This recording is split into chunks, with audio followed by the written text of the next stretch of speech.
Hello friends, welcome back to channel jobs files in Kannada. Yes, ಇವತ್ತಿನ ವಿಡಿಯೋದಲ್ಲಿ ನಾನು railway ಇಲಾಖೆಯಲ್ಲಿರುವಂತಹ technician ಹುದ್ದೆ ಏನಿದೆ ಇದರ ಬಗ್ಗೆ ಈ ವಿಡಿಯೋದಲ್ಲಿ ಮಾಹಿತಿಯನ್ನು ತಿಳಿಸ್ಕೊಡ್ತಾ ಹೋಗ್ತೀನಿ.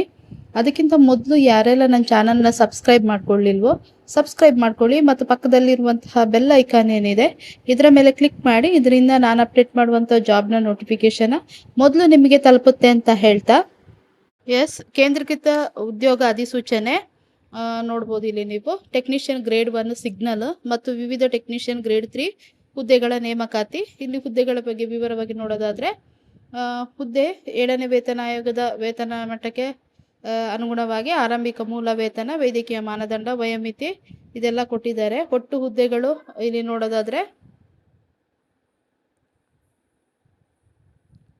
ಟೋಟಲ್ ಆಗಿ 6557 ಹುದ್ದೆಗೆ ಇಲ್ಲಿ ಅಧಿಸೂಚನೆಯನ್ನು ಹೊರಡಿಸಿರುವಂತಹದ್ದು ಟೆಕ್ನಿಷಿಯನ್ ಹುದ್ದೆ.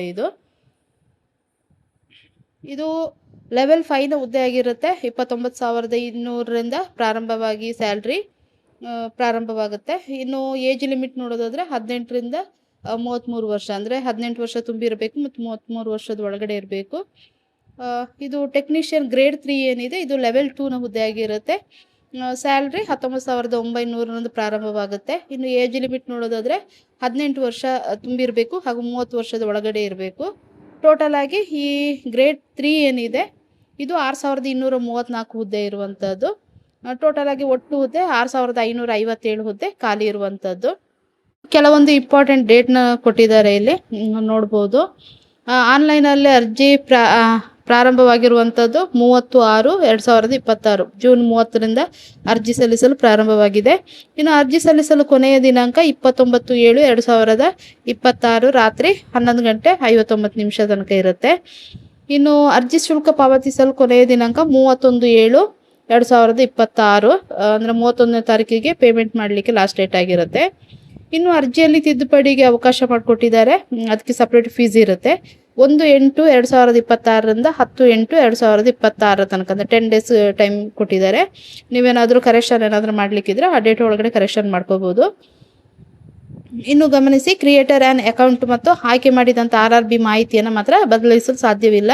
ನೀವೇನು ಕ್ರಿಯೇಟ್ ಮಾಡಿರ್ತೀರಿ ಅಕೌಂಟ್ ಅದೇ ಅಕೌಂಟ್ ಆಗಿರಬೇಕು. ಮತ್ತು RRB ಅಂದರೆ ವಲಯ ಏನಿದೆ, ನೀವೇನು ಆಯ್ಕೆ ಮಾಡ್ಕೊಂಡಿರ್ತೀರಿ ಯಾವ ವಲಯದಲ್ಲಿ ಹಾಕಬೇಕು ಅಂತ, ಆ ವಲಯ ಬಿಟ್ಟು ಬೇರೆ ವಲಯಕ್ಕೆ ನೀವು ಬದಲಾಯಿಸಲು ಸಾಧ್ಯವಿಲ್ಲ ಅಂತ ತಿಳಿಸಿರುವಂಥದ್ದು.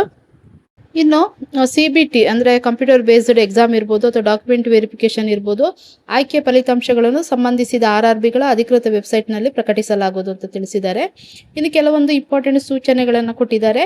ಆನ್ಲೈನಲ್ಲಿ ಅರ್ಜಿ ಸಲ್ಲಿಸುವ ಮೊದಲು CEN ಅಧಿಸೂಚನೆ ಏನಿದೆ ಇದನ್ನು ಸಂಪೂರ್ಣವಾಗಿ ಓದ್ಕೊಳ್ಬೇಕಾಗುತ್ತೆ. ನೀವು ಅರ್ಜಿಯ ಕೊನೆಯ ದಿನಾಂಕದೊಳಗೆ ಅಗತ್ಯ ಶೈಕ್ಷಣಿಕ ಮತ್ತು ತಾಂತ್ರಿಕ ಅರ್ಹತೆಗಳನ್ನು ಹೊಂದಿರಬೇಕು. ಇನ್ನು ಅಂತಿಮ ಫಲಿತಾಂಶಕ್ಕಾಗಿ ಕಾಯ್ತಿರುವಂತಹ ಅಭ್ಯರ್ಥಿಗಳು ಅರ್ಜಿ ಸಲ್ಲಿಸಲು ಅರ್ಹರಲ್ಲ ಅಂತ ತಿಳಿಸಿದ್ದಾರೆ. ಇನ್ನು ಅರ್ಜಿ ಸಲ್ಲಿಸುವ ಮೊದಲು ಅಧಿಕೃತ RRB ವೆಬ್ಸೈಟ್ನಲ್ಲಿರುವ ಅನುಬಂಧ A, B ಮತ್ತು C ಅನ್ನು ಓದಿ ಅರ್ಹತೆಯನ್ನು ಖಚಿತಪಡಿಸಿಕೊಳ್ಬೇಕು ನೀವು. ಇನ್ನು ಪ್ರತಿಯೊಂದು ಪೇ ಲೆವೆಲ್ ಏನಿದೆ ಇದಕ್ಕೆ ಪ್ರತ್ಯೇಕ ಅರ್ಜಿಯನ್ನು ಸಲ್ಲಿಸಬೇಕು ನೀವು. ಪ್ರತಿ ಪೇ ಲೆವೆಲ್ಗೆ ಪ್ರತ್ಯೇಕ CBT ಪರೀಕ್ಷೆಯನ್ನು ಕೂಡ ನಡೆಸಲಾಗುತ್ತೆ ಮತ್ತು ಪ್ರತ್ಯೇಕ ಪರೀಕ್ಷೆ ಶುಲ್ಕವನ್ನು ಕೂಡ ಪಾವತಿಸಬೇಕು ನೀವು. ಒಂದು ಪೇ ಲೆವೆಲ್ಗೆ ಒಂದೇ RRB ಆಯ್ಕೆ ಮಾಡ್ಕೊಳ್ಬೇಕು. ಹಾಗಾದರೆ RRB ಅಡಿಯಲ್ಲಿ ಪ್ರಕಟಿಸಿರುವ ರೈಲ್ವೆ ವಲಯಗಳು ಅಥವಾ ಉತ್ಪಾದನಾ ಘಟಕಗಳು ಏನಿದೆ ಮತ್ತು ಹುದ್ದೆಗಳನ್ನು ಆದ್ಯತೆಯನ್ನು ನೀಡಬೇಕು ನೀವು. ಇನ್ನು ಆಯ್ಕೆ ಪ್ರಕ್ರಿಯೆ ಏನಿದೆ ಇದು ತಾವು ಆಯ್ಕೆ ಮಾಡಿರುವಂತಹ ನಿರ್ದಿಷ್ಟ ವಲಯ, ರೈಲ್ವೆ ವಲಯ ಏನಿದೆ ಮತ್ತು ಸಂಬಂಧಿಸಿದ ಹುದ್ದೆಗಳಿಗಷ್ಟೇ ಹಂಚಿಕೆ ಸಮಯದಲ್ಲಿ ಲಭ್ಯವಿರುವ ಖಾಲಿ ಹುದ್ದೆಗಳ ಆಧಾರದ ಮೇಲೆ ಪರಿಗಣಿಸಲಾಗುತ್ತೆ ಅಂತ ತಿಳಿಸಿದ್ದಾರೆ. ಯಾವುದಾದರೂ ವಲಯ, ರೈಲ್ವೆ ಅಥವಾ ಹುದ್ದೆಗೆ ಆಯ್ಕೆ ನೀಡದಿದ್ದರೆ ಅದನ್ನು ಈ ಹುದ್ದೆಗೆ ಆಸಕ್ತಿ ಇಲ್ಲವೆಂದು ಪರಿಗಣಿಸಲಾಗುತ್ತೆ ಅಂತ ತಿಳಿಸಿದ್ದಾರೆ. ಒಮ್ಮೆ ನೀಡಿದ ಆಯ್ಕೆಯನ್ನು ನಂತರ ಯಾವುದೇ ಕಾರಣಕ್ಕೂ ಬದಲಾಯಿಸಲು ಅವಕಾಶ ಇರುವುದಿಲ್ಲ. ಒಂದೇ ಹಂತದ ಹುದ್ದೆಗಳಿಗೆ ಒಂದಕ್ಕಿಂತ ಹೆಚ್ಚು ಅರ್ಜಿಗಳನ್ನು ಸಲ್ಲಿಸಿದರೆ ಅಭ್ಯರ್ಥಿಯನ್ನು ಅನರ್ಹಗೊಳಿಸಿ ಭವಿಷ್ಯದ ಎಲ್ಲ RRB ಹಾಗೂ RRC ಪರೀಕ್ಷೆಗಳಿಂದ ನಿರ್ಬಂಧಿಸಲಾಗುತ್ತೆ ಅಂತ ಹೇಳಿದ್ದಾರೆ. ಹಾಗಾಗಿ ನೀವು ಆಯ್ಕೆ ಮಾಡ್ಕೊಳ್ಳುವಾಗ ಒಂದೇ RRBಯನ್ನು ಆಯ್ಕೆ ಮಾಡ್ಕೊಳ್ಳಿ. ನೀವು ಇಲ್ಲೂ ಒಂದು ವಲಯನ ಆಯ್ಕೆ ಮಾಡಿಕೊಂಡು ಬೇರೆ ವಲಯಕ್ಕೂ ಅಪ್ಲಿಕೇಶನ್ ಹಾಕಿದ್ರೆ ನಿಮಗೆ ಇದನ್ನು ಅನರ್ಹಗೊಳಿಸಲಾಗುತ್ತೆ ಅಂತ ತಿಳಿಸಿದ್ದಾರೆ. ಇನ್ನು ಕೆಲವೊಂದು ಅರ್ಹತೆ ಬಗ್ಗೆ ಕೊಟ್ಟಿದ್ದಾರೆ. ಎಲಿಜಿಬಿಲಿಟಿ: ಅಭ್ಯರ್ಥಿಗಳು ಆನ್ಲೈನ್ ಅರ್ಜಿಯಲ್ಲಿ ನೀಡಿರುವ ಮಾಹಿತಿಯ ಆಧಾರದ ಮೇಲೆ ತಾತ್ಕಾಲಿಕವಾಗಿ ಅರ್ಹವೆಂದು ಪರಿಗಣಿಸಲಾಗುತ್ತೆ. ಅರ್ಜಿ ಸಲ್ಲಿಸುವ ಹಂತದಲ್ಲಿ RRB ಸಂಪೂರ್ಣ ಪರಿಶೀಲನೆ ನಡೆಸುವುದಿಲ್ಲ. ದಾಖಲಾತಿ ಪರಿಶೀಲನೆ ಅಂದರೆ ಡಾಕ್ಯುಮೆಂಟ್ ವೆರಿಫಿಕೇಶನ್ ಸಮಯದಲ್ಲಿ ವಿದ್ಯಾರ್ಹತೆ ವಯಸ್ಸು, ನಿಮ್ಮದು ಕ್ಯಾಸ್ಟು, ವರ್ಗ, ವೈದ್ಯಕೀಯ ಅರ್ಹತೆ ಇರ್ಬೋದು ಮುಂತಾದ ದಾಖಲೆಗಳನ್ನು ಪರಿಶೀಲಿಸಲಾಗುತ್ತೆ.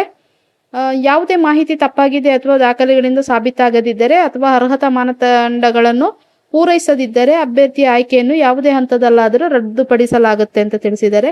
ಹಾಗಾಗಿ ನೀವೇನು ಅಪ್ಲಿಕೇಶನ್ ಹಾಕ್ತಿದ್ದೀರಾ ಅದನ್ನು ನೀಟಾಗಿ ನೋಡಿಕೊಂಡು ಕ್ಲಿಯರಾಗಿ ಅಪ್ಲಿಕೇಶನನ್ನು ಹಾಕಿ. ಇನ್ನು ಏಜ್ ಲಿಮಿಟ್ ನೋಡೋದಾದರೆ ಅಭ್ಯರ್ಥಿಗಳು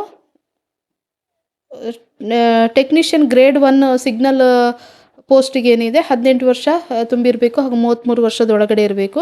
ಟೆಕ್ನಿಷಿಯನ್ ಗ್ರೇಡ್ 3 ಹುದ್ದೆಗೆ ಏನಿದೆ 18 ವರ್ಷ ತುಂಬಿರಬೇಕು ಹಾಗೂ 30 ವರ್ಷದ ಒಳಗಡೆ ಇರಬೇಕು. ಇನ್ನು ಅಭ್ಯರ್ಥಿಗಳು ತಮ್ಮದೇ ಆದಂತಹ ಸಕ್ರಿಯವಾಗಿರುವಂಥ ಅಂದರೆ ಆ್ಯಕ್ಟಿವ್ ಆಗಿರುವಂತಹ ಮೊಬೈಲ್ ನಂಬರನ್ನು ಹೊಂದಿರಬೇಕು ಹಾಗೂ ವ್ಯಾಲಿಡ್ ಆಗಿರುವಂಥ ಇಮೇಲ್ ಐಡಿಯನ್ನು ಹೊಂದಿರಬೇಕು. ನೇಮಕಾತಿ ಪ್ರಕ್ರಿಯೆ ಸಂಪೂರ್ಣಾವಧಿಯಲ್ಲಿ ಈ ಎಲ್ಲ ಮಾಹಿತಿಯನ್ನು SMS ಅಥವಾ ಇಮೇಲ್ ಮೂಲಕನೇ ಕಳಿಸಲಾಗುತ್ತೆ ಅಂತ ತಿಳಿಸಿದ್ದಾರೆ. ಹಾಗಾಗಿ ಆ್ಯಕ್ಟಿವ್ ಆಗಿರುವಂತಹ ಮೊಬೈಲ್ ನಂಬರ್ ಅಂತೂ ವ್ಯಾಲಿಡ್ ಇಮೇಲ್ ಐಡಿಯನ್ನು ಹೊಂದಿರಬೇಕು ನೀವು. ಇನ್ನು ಕೆಲವೊಂದು ಇಂಪಾರ್ಟೆಂಟ್ ಇನ್ಸ್ಟ್ರಕ್ಷನನ್ನು ಕೊಟ್ಟಿದ್ದಾರೆ. ನೀವೇನು ಅಪ್ಲಿಕೇಶನ್ ಹಾಕ್ತೀರಾ ಅದಕ್ಕಿಂತ ಮೊದಲು ಈ ನೋಟಿಫಿಕೇಷನ್ ಏನಿದೆ ಅದನ್ನು ನೀಟಾಗಿ ಓದ್ಕೊಂಡು ಆಮೇಲೆ ಅಪ್ಲಿಕೇಶನನ್ನು ಹಾಕಿ. ಯಾಕಂದರೆ ಇದು 66 ಪೇಜ್ ಇದೆ ಈ ನೋಟಿಫಿಕೇಷನ್. ಇದನ್ನೆಲ್ಲ ಎಕ್ಸ್ಪ್ಲೈನ್ ಮಾಡ್ತಾ ಹೋದರೆ ಲೆಂತಿ ವಿಡಿಯೋ ಆಗಿಬಿಡುತ್ತೆ. ಹಾಗಾಗಿ ಮೇನ್ ಏನಿದೆ ಇಂಪಾರ್ಟೆಂಟ್ ಅದನ್ನು ಮಾತ್ರ ನಾನು ಇಲ್ಲಿ ಎಕ್ಸ್ಪ್ಲೈನ್ ಮಾಡ್ತಾ ಇದ್ದೀನಿ. ಹಾಗಾಗಿ ಅಭ್ಯರ್ಥಿಗಳು ನೀವು ಅಪ್ಲಿಕೇಶನ್ ಹಾಕುವ ಮುಂಚೆ ಈ ನೋಟಿಫಿಕೇಷನ್ ನೀಟಾಗಿ ಕ್ಲಿಯರಾಗಿ ಎಲ್ಲ ಓದ್ಕೊಳ್ಳಿ, ಆಮೇಲೆ ಅಪ್ಲಿಕೇಶನನ್ನು ಹಾಕಿ. ಇನ್ನು ಏಜ್ ರಿಲ್ಯಾಕ್ಸೇಷನ್ ಕೊಟ್ಟಿದ್ದಾರೆ. SC ST ಅಭ್ಯರ್ಥಿಗಳಿಗೆ 5 ವರ್ಷ, ಇನ್ನು OBC ನಾನ್ ಕ್ರಿಮಿ ಲೇಯರ್ ಅಭ್ಯರ್ಥಿಗಳಿಗೆ 3 ವರ್ಷ ಕೊಟ್ಟಿದ್ದಾರೆ. ಹಾಗೆ ಕನಿಷ್ಠ 6 ತಿಂಗಳ ನಿರಂತರ ಸೇವೆ ಸಲ್ಲಿಸಿದ ಮಾಜಿ ಸೈನಿಕರಿಗೆ ಅಂದರೆ ಅನ್ರಿಸರ್ವ್ಡ್ EWS ಅವರಿಗೆ 3 ವರ್ಷಗಳು ಕೊಟ್ಟಿದ್ದಾರೆ. ಹಾಗೆ OBC ಅವರಿಗೆ 6 ವರ್ಷ, SC ST ಅವರಿಗೆ 8 ವರ್ಷ ಕೊಟ್ಟಿದ್ದಾರೆ. ಇನ್ನು ಬೆಂಚ್ ಮಾರ್ಕ್ ಡಿಸೆಬಿಲಿಟಿ ಹೊಂದಿರುವವರಿಗೆ 10 ಇಯರ್ಸ್ ಕೊಟ್ಟಿದ್ದಾರೆ. ಇನ್ನು ಈ ಹಿಂದೆ ರೈಲ್ವೆಯಲ್ಲಿ ಗ್ರೂಪ್ C ಅಥವಾ ಹಿಂದಿನ ಡಿ ಗ್ರೂಪಲ್ಲಿ ಕೆಲಸ ಮಾಡಿ ಅಂದರೆ ಕನಿಷ್ಠ 3 ವರ್ಷಗಳ ಸೇವೆ ಸಲ್ಲಿಸಿದವರಿಗೆ ಸಿಬ್ಬಂದಿಗಳಿಗೆ ಅನ್ರಿಸರ್ವ್ಡ್ EWS ಅವರಿಗೆ 40 ವರ್ಷ, OBC ಅವರಿಗೆ 43, SC ST ಅವರಿಗೆ 45 ವರ್ಷ ಕೊಟ್ಟಿದ್ದಾರೆ.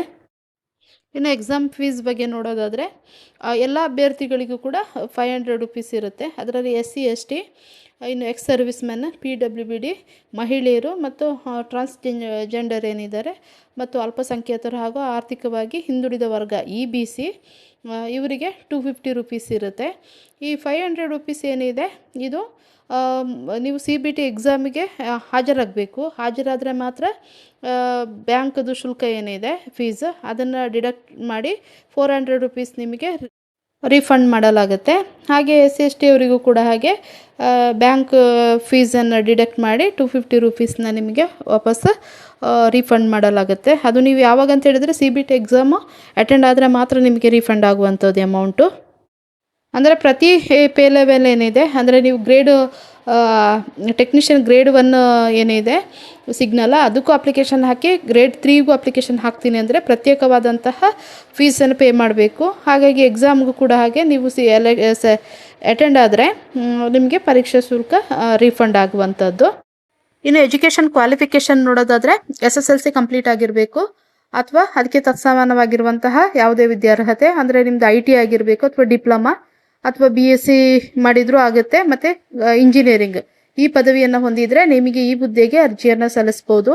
ಆಸಕ್ತಿ ಇದ್ದು ಮತ್ತು ನೀವೇನಾದರೂ ಎಲಿಜಿಬಲ್ ಇದ್ದರೆ ಈ ಹುದ್ದೆಗೆ ಅರ್ಜಿ ಸಲ್ಲಿಸಿ ಅಂತ ಹೇಳ್ತಾ ಇದರ ವೆಬ್ಸೈಟ್ ಲಿಂಕ್ ಏನಿದೆ ಇದನ್ನು ನಾನು ಡಿಸ್ಕ್ರಿಪ್ಷನಲ್ಲಿ ಕೊಟ್ಟಿರ್ತೀನಿ, ಚೆಕ್ ಮಾಡ್ಕೊಳ್ಳಿ.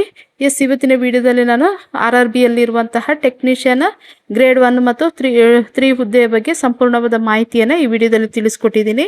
ಈ ವಿಡಿಯೋ ನಿಮ್ಗೆ ಇಷ್ಟ ಆದರೆ ಒಂದು ಲೈಕ್ ಕೊಡಿ. ಹಾಗೆ ಇದು ಯಾರಿಗೆ ಅವಶ್ಯಕತೆ ಇದೆಯೋ ಅವರಿಗೆ ಈ ವಿಡಿಯೋನ ಶೇರ್ ಮಾಡ್ಕೊಳ್ಳಿ ಅಂತ ಹೇಳ್ತಾ ಹಾಗೆ ಚಾನಲ್ನ ಸಬ್ಸ್ಕ್ರೈಬ್ ಮಾಡ್ಕೊಳ್ಳೋದನ್ನು ಕೂಡ ಮರಿಬೇಡಿ. Thank you for watching.